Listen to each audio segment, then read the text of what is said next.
ya tsare dukiyar ka hujjata ikon Allah.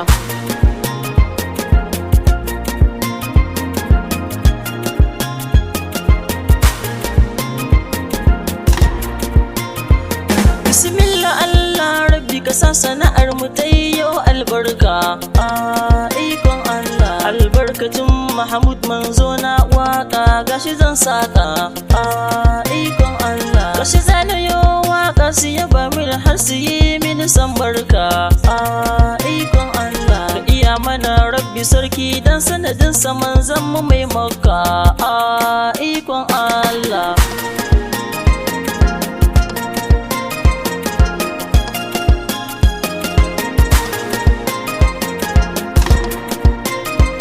A shigo a fice a zauna ai wata rana na san ana tashi ikon Allah. Mi haƙuri da abin da muka samu ina fa tsoron bashi ikon Allah. A ƙasa a saida a samu riba yan uwa kar mi kyashi ikon Allah. Rabban mutum ko yana a ina ne ai yana zaune zai bi shi ikon Allah.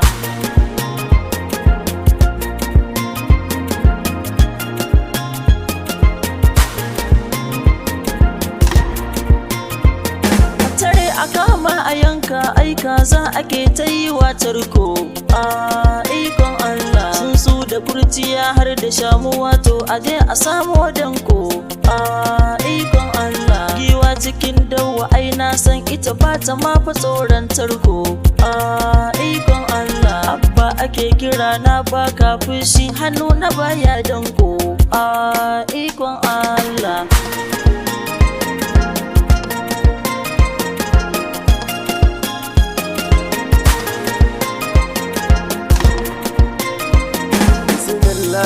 Na fara baitoci na zo da su na ɗan tsara ikon Allah. Na ku autan zamani wani ɗan batu yau zan kara ikon Allah. Sallama nake ya mujin su Khadijatu ɗan Amina abban Zara ikon Allah. Na sayyade Siddiqu Abubakar cire ni dukan matsala ikon Allah.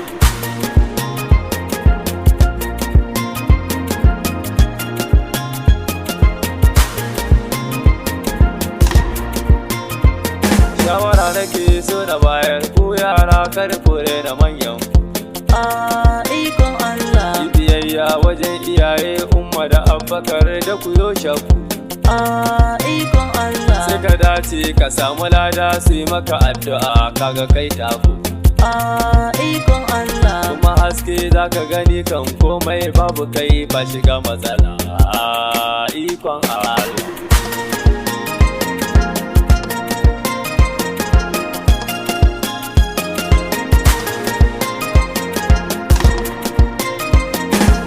Tsaya dole ne sai dai magana akan ku na ƙara tini ikon Allah. Hasken zamani shine ilimi yara na manya kuɗin jini ikon Allah. Karka ka ce babu lokaci in kai wallahi ba mai mare ni ikon Allah. kuma za ka kare kanka da ma addinin ka fahimce ni ikon Allah. Hattara dai al'umma rayuwa ne tana canji. Kai nazari